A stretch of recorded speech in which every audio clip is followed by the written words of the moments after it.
என்னப்பா சின்னத்துறை, நேத்து ஒரே குடி போல பொண்டாட்டிய போட்டு அந்த அடி அடிச்சுக்கிட்டு இருக்கேன்.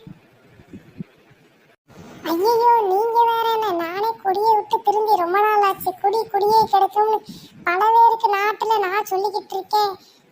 நீங்க வேற என்ன, நேத்து வேற ஒரு தகராறு பொண்டாட்டி கூட.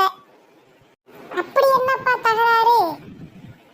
அது இல்லைண்ணே, வீட்டுல கறி குழம்பு வச்சிருந்தானே, அது அம்புட்டு டேஸ்டா இருந்ததுனே.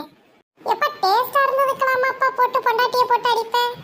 ஐயா அதுக்கு இல்லைண்ணே, நீங்க வேற. அந்த கறி குழம்பு அம்புட்டு டேஸ்டா இருந்தது.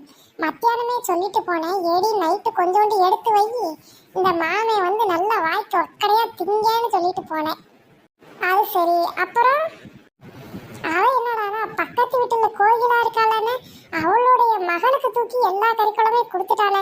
நான் இம்முட்டுக்கு சாப்பிட்டு மிச்சம் அம்பிட்டு இருந்ததுன்னு எல்லாத்தையும் கொடுத்துட்டானே. அப்புறம் என்னப்பா ஆச்சு? இதுக்குதான் அடிச்சியா? சரி பிள்ளைக்கு கொடுத்துட்டு போதுன்னு விட்டு போக வேண்டியதானப்பா.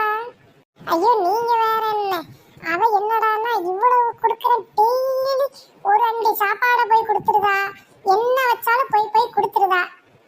அச்சச்சோ, அப்பனா கஷ்டம்தான்ப்பா கொஞ்சம். அதனாலதான் நான் ஏண்டி இப்படி போய் குடுக்கேன்னு சொன்னானே.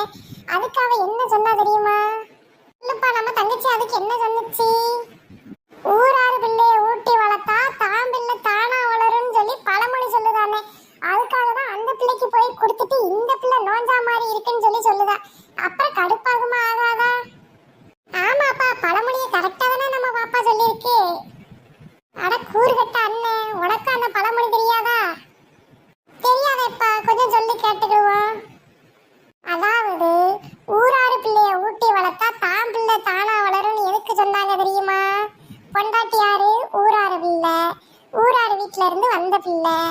அந்த பிள்ளைய மாசமா இருக்கும்போது நம்ம ஊட்டி வளர்த்தோம்னா வயிற்றுல இருக்கிற தன்னுடைய பிள்ளை தானா வளருங்கிறது தான் பழமொழி. ஆனா அதை காலம்போக்கில் தெரிஞ்சு ஊராறு பிள்ளைய ஊட்டி வளர்த்தா தான் பிள்ளை தானா வளருன்னு ஊராறு வீட்டு பிள்ளைய வளர்த்துக்கிட்டு இருக்காங்க. ஆனா எவனும் பொண்டாட்டிய கவனிக்கிறது இல்லை. ஆனா பொண்டாட்டிய கவனிச்ச சந்தோஷத்துல நம்ம பிள்ளை தானா வளருங்கிறது தான் பழமொழினே. தெரிஞ்சுக்கோங்க, இதுதான் இன்னைக்கு உள்ள பழமொழி. தெரிஞ்சுக்கிட்டீங்களானே? தெரிஞ்சுக்கிட்டோம் தம்பி. அப்படியே நம்ம சேனலுக்கு ஒரு சப்ஸ்கிரைபர் போட்டு விட்டு கிளம்புறது.